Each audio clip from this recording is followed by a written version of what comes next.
अभी तक हम लोग टेक्निकल्स पढ़ लिए, स्ट्रैटेजीज पढ़ लिए। अब थोड़ा सा हम लोग फंडामेंटल का भी आइडिया ले लेते हैं कि फंडामेंटल में हम लोग क्या क्या चीज़ें देखने वाले हैं। ठीक है, ठीक है। जैसे अभी हम लोग आपको अभी तैयार कर रहे हैं, ठीक है।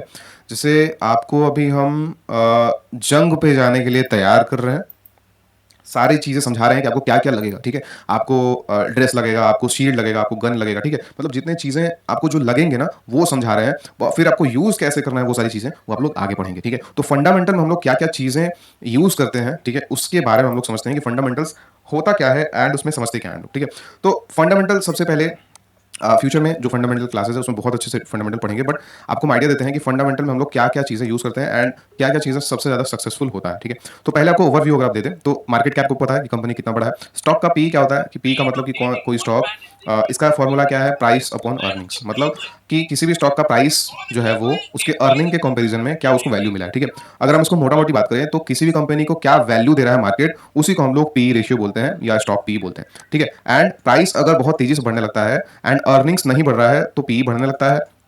प्राइस अगर बहुत तेजी से बढ़ रहा है एंड अर्निंग्स भी बहुत तेजी से बढ़ रहा है तो पी कांस्टेंट रहेगा। प्राइस अगर कांस्टेंट है और अर्निंग्स बहुत तेजी से बढ़ रहा है तो हमारा पी बहुत तेजी से घटता है। ठीक है, तो I guess numerator and denominator का बात आप लोग समझते हैं। तो पी का एक मतलब तो ये हो गया कि प्राइस अपॉन अर्निंग्स, एंड दूसरा मतलब ये हो गया कि किसी भी स्टॉक को मार्केट कितना वैल्यू दे रहा है। ठीक है, अब जितना कोई देखिए कोई भी स्टॉक में जितना ज़्यादा ग्रोथ है एंड कोई भी स्टॉक में जितना ज़्यादा ग्रोथ का पोटेंशियल है या प्रॉफिट निकालने का पोटेंशियल है वो उतना ही जनरली महंगा होता है। ठीक है, तो हम लोग ऐसा नहीं बोल सकते हैं कि स्टॉक महंगा है तो अच्छा नहीं। क्यों? क्योंकि मार्केट उसी को ज़्यादा वैल्यू देता है अगर वो डिजर्विंग है। तो अगर वो डिजर्विंग ही नहीं है तो मार्केट उसको वैल्यू देगा ही क्यों? तो इसको वैल्यू के नज़रिए से दिखेगा, ना कि महंगा और सस्ता के नज़रिए से। ठीक है, अब इसमें हमारे पास जो भी ग्रोथ होता है स्टॉक में वो दो तीन चीज़ों से आता है। वो ग्रोथ होता है सिर्फ ईपीएस की मदद से। ईपीएस क्या होता है? Earning per share. ठीक है, अब किसी भी स्टॉक में अगर हमारा पर शेयर पे अर्निंग बहुत अच्छा हो रहा है तो उसको हम लोग सबसे अच्छा बोलते हैं। एंड अगर आपको बताएं, जैसे टेक्निकल्स में हम लोग पढ़े हैं, 9 में पढ़े हैं एंड फैक्टर रोटेशन पढ़े हैं, उसी तरीके से फंडामेंटल में दो चीज़ें सबसे इंपॉर्टेंट होती हैं, वो है ईपीएस और दूसरा है एक्सपेक्टेड ईपीएस। ठीक है, एंड तीसरा है पीईजी। तो ये तीन मैट्रिक्स ही हम लोग मैक्सिमम टाइम यूज करते हैं एंड हमेशा यही चीजें सबसे ज्यादा सक्सेसफुल होती हैं फंडामेंटल्स में। आप हजार चीजें फंडामेंटल्स में पढ़ लीजिए बट आप लास्ट में इन्हीं चीजों पे आप आएंगे। एंड सारी चीजें फंडामेंटल्स में आपको सीखना है तो 2023 और 24 का जो हमारा क्लासेस है जो लास्ट में आपको देखने को मिलेगा वो आप लोग देख सकते हैं फ्री टाइम में। आपको बहुत चीजें फंडामेंटल में देखने को मिलेगा, बट कंक्लूजन अगर आपको दें तो इन्हीं चार पांच चीजों को हम लोग यूज करते हैं हमेशा एंड इन्हीं का सबसे ज्यादा रेलेवेंस है मार्केट में। ठीक है, अब ईपीएस क्या होता है आपको बता दें कि ईपीएस अर्निंग पर शेयर। ठीक है, एक्सपेक्टेड ईपीएस आपको समझ में आ रहा होगा कि फ्यूचर में क्या ईपीएस जो है वो हो सकता है प्राइस का, स्टॉक का। अब एक और मैट्रिक्स हमारा पीजी। पीजी क्या होता है? पीजी होता है पीई अपॉन ग्रोथ। ठीक है, पी हम लोग अभी सीखे हैं कि पी होता है स्टॉक प्राइस अपॉन अर्निंग्स। मतलब अर्निंग्स पे डिपेंड करता है कि पीई उसका कितना होगा। अगर अर्निंग्स घट रहा है तो पी भी बढ़ेगा एंड अगर अर्निंग्स अगर बढ़ रहा है तो पी घटेगा जनरली। ठीक है, तो अगर मान लीजिए कि किसी भी कंपनी का ग्रोथ 50% है एंड पीई भी 50 का है तो पीजी कितना हो जाएगा? 50/51। ठीक है, अब यहीं पे अगर पी 25 का हो और ग्रोथ 50% का हो तो पीजी कितना हो जाएगा? 0.5।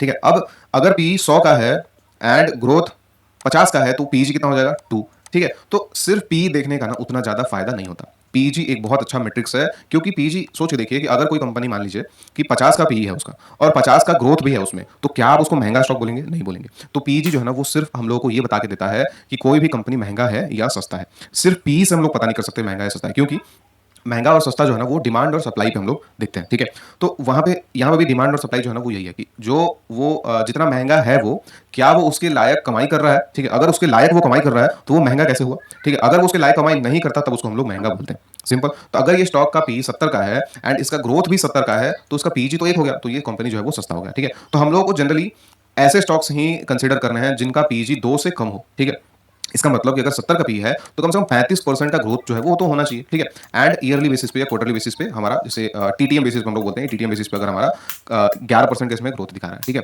तो 11% का इसमें ग्रोथ दिखा रहा है एंड स्टॉक पी है 70 का, तो हमारा पीईजी कितना हो गया? 70/11, 7 का पीजी हो गया। तो क्या ये स्टॉक महंगा है? बिल्कुल है। ठीक है, तो ये स्टॉक जो है वो महंगा के कैटेगरी में चला गया। अगर वो ग्रोथ हमारा 70 का होता तो ये ही स्टॉक सस्ता की कैटेगरी में चला जाता, भले ही इसका स्टॉक 70 का है। ठीक है, अब आप सोच के देखिए आपका पर्सपेक्टिव चेंज हो गया होगा। अगर यहाँ पे 100 का पी का आपको हम स्टॉक दे दें तो आप सिर्फ पी देख के बोल सकते हैं कि महंगा है, बट पीईजी के बारे में आपको पता है तो आप देखेंगे कि उसका ग्रोथ क्या है। अगर उसका ग्रोथ भी 100 का है तब तो वो सस्ता ही चल रहा है, उसको अभी भी बाई किया जा सकता है। ठीक है, तो ये चीज हमारा सबसे ज्यादा इंपॉर्टेंट है, वो है पीईजी। ठीक है, अब दूसरा मैट्रिक्स है ईपीएस।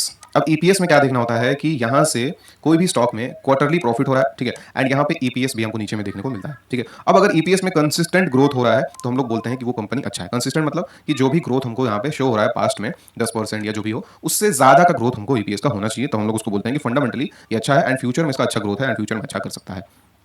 अब एक और मैट्रिक्स होता है, यहाँ पे आप लोग ऐड कर लीजिएगा, expected sales, expected profit and expected EPS, ठीक है। ये सबसे ज्यादा फायदा वाला चीज है, क्योंकि हमारे पास जो भी डेटा है वो पास्ट का डेटा है, एंड स्टॉक मार्केट में पास्ट के डेटा पे हम लोग कुछ नहीं कह सकते हैं कि ये पर्टिकुलर स्टॉक फ्यूचर में चलेगा या नहीं। इसीलिए हम लोग क्यों ना फ्यूचर का डेटा देखें, तो एक्सपेक्टेड जो डेटा हमको मिलता है वो लगभग फ्यूचर के डेटा को मैच करता है, ठीक है। जितने भी बड़े बड़े फर्म्स हैं वो एक एक्सपेक्टेशन सेट करते हैं हर स्टॉक का, एंड वही हमको यहाँ पे देखने को मिलता है। तो अगर कोई कंपनी अभी ईपीएस ग्रोथ उसका अभी इसका ईपीएस चल रहा है कितना, 29 का नहीं, क्वार्टरली अगर हमारा चल रहा है 8.7 रुपीज का, तो अगर हम लोग देखते हैं कि उसका एक्सपेक्टेड ईपीएस 10 का है, इसका मतलब इसमें प्रॉफिट जो है वो अच्छा हो सकता है, ठीक है। एक्सपेक्टेड प्रॉफिट अभी 55 करोड़ का है एंड एक्सपेक्टेड सेल्स 14% के ग्रोथ का है, ठीक है। तो हम लोग 55 करोड़ का प्रॉफिट देखते हैं, क्या अभी से ज्यादा है? बिल्कुल है, ठीक है। सेल्स जो ग्रोथ हो रहा है अभी 13% से हो रहा है, बट नेक्स्ट क्वार्टर में बोल रहा है कि 14% से होगा, क्या ये अच्छा है? बिल्कुल है। तो प्रॉफिट भी एक्सपेक्टेड अच्छा है, सेल्स भी एक्सपेक्टेड अच्छा है एंड ईपीएस भी एक्सपेक्टेड अच्छा है, ठीक है। तो ऐसे स्टॉक में हम लोग बेट कर सकते हैं। पास्ट के डेटा पे अभी तक तो आपको समझ में आ रहा था कि हाँ यार अच्छा नहीं है, बट अगर हमको दिख रहा है कि फ्यूचर में अच्छा हो सकता है तो ऐसे स्टॉक हम लोग बेट कर सकते हैं। बट अगर कोई ऐसा स्टॉक मिल जाए जिसमें पास्ट परफॉर्मेंस भी अच्छा है एंड एक्सपेक्टेड भी उसका ग्रोथ बहुत अच्छा है, तो आप सोच सकते हैं कि वो स्टॉक कितना अच्छा होगा, एंड ऐसे ही स्टॉक्स मल्टी बैगर्स होते हैं। तो हमारे पास सिर्फ ये 3-4 मेन मेट्रिक्स हैं। इसके अलावा हम लोग सेल्स ग्रोथ, ठीक है, प्रॉफिट ग्रोथ जरूर देख सकते हैं। मार्जिन कंसिस्टेंट होना चाहिए किसी भी कंपनी का, जैसे इस कंपनी का है। मार्जिन जितना कंसिस्टेंट होगा वो उतना हमारे लिए अच्छा है, ठीक है।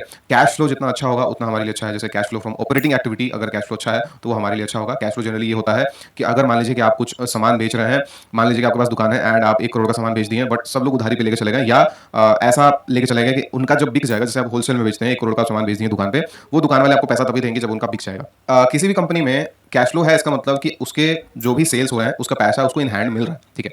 अगर किसी कंपनी का पैसा इन हैंड नहीं मिल रहा है तो जनरली नेगेटिव होते हैं, क्योंकि दुकान वाले डिफॉल्ट भी कर सकते हैं एंड डिफॉल्ट करने से इसी कंपनी का घाटा जो है वो हो सकता है, ठीक है। अगर डिले भी होता है पैसा तो भी इस कंपनी के लिए घाटा हो सकता है, ठीक है। तो इसलिए कैश फ्लो जो है वो इंपॉर्टेंट है।